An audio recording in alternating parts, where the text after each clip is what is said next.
Fundamentos de la sabiduría hiperbórea.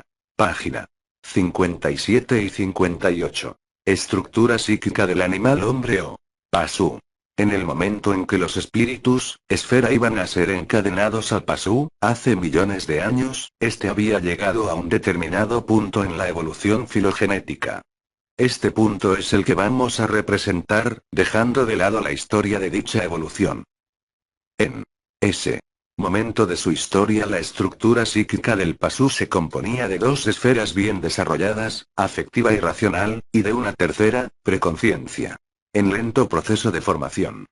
En el esquema de la figura 11 se han representado las esferas afectiva 4, y racional 3, excéntricamente con respecto a la esfera más débil, preconciencia 2, pero más importante desde el punto de vista potencial. En efecto, la esfera 2 es, si se quiere, la clave del drama, pues el fracaso evolutivo del Pasú radicaba en el casi nulo desarrollo de esta esfera tras millones de años de actividad del Manú. La entelequia del Pasú, la perfección de igualarse al arquetipo Manú, se apoyaba fundamentalmente en la evolución de la esfera de conciencia, entonces de preconciencia, pues ella era necesaria para completar el descubrimiento posterior de la obra y, desde la obra, del autor, es decir, de los entes, del ente y de Dios, el uno. Por tal motivo hemos centrado en la figura 11 a la esfera 2, aunque será a las esferas 3 y 4, más desarrolladas, a las que habrá que prestar mayor atención. La estructura psíquica del Pasú se sustentaba, naturalmente, en el cuerpo biológico, en ciertos sistemas altamente diferenciados. Por ejemplo, la esfera afectiva estaba ligada al sistema endocrino y la esfera racional al sistema nervioso central, especialmente al cerebro antiguo, arquiencéfalo. La esfera de preconciencia surgía de un rudimentario neocórtex o cerebro nuevo. Y, en aquel entonces, solo era un epifenómeno, una débil fosforescencia que apenas sugería lo que después llegó a ser esfera de conciencia, es decir, asiento del sujeto consciente o alma del Pasú. Las esferas 2, 3 y 4 constituyen la estructura psíquica propiamente dicha. El nexo entre ella y el mundo se realiza a través de la esfera sensorial que, por tal motivo, aparece en la figura 11 rodeando o incluyendo en su interior a la estructura psíquica.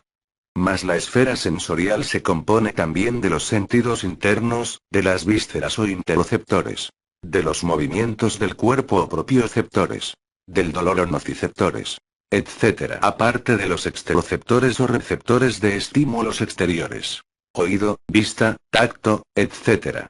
Siendo el Pasú un ente descubridor de entes, su actividad cognoscitiva se hallaba concentrada en la esfera sensorial, por la cual recibía noticias del mundo que le permitían adaptarse y conducirse con inteligencia en él. En el hombre de nuestros días, vir ya perdido, el comportamiento se compone, grosso modo, de conducta y conciencia. La conducta es el comportamiento exterior y la conciencia, o vida mental, el comportamiento interior. La conciencia puede dirigir libremente la conducta por medio de una energía puesta a su disposición llamada voluntad. Pero en el Pasú las cosas no ocurrían así. El comportamiento estaba casi exclusivamente centrado en la conducta y está regida por una interminable multiplicidad de patrones fijos. Por eso se considera que la conducta del Pasú estaba determinada por una voluntad instintiva. Sin embargo, el comportamiento no era absolutamente mecánico, puesto que los patrones de conducta tenían, en su mayoría, un origen racional, aunque, luego de producidos y experimentados, eran reproducidos como caracteres adquiridos.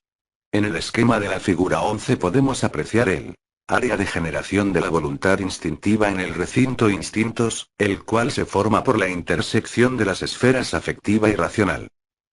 La voluntad instintiva estaba dirigida a cumplir distintas necesidades, conservación, apetito, reproducción, etc., y también a la asociación gregaria. En este instinto gregario más que en otra actividad era a donde se apreciaba mejor la naturaleza humana del Pasú.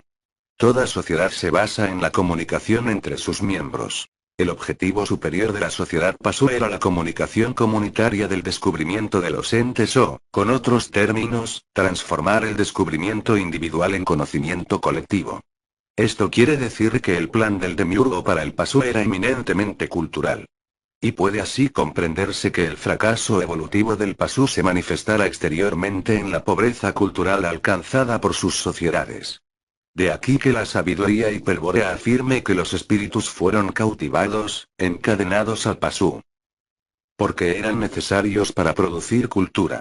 Pero la cultura, entendida de esta manera, es algo muy diferente a la suma de la actividad humana. Más adelante tendremos ocasión de profundizar en este concepto.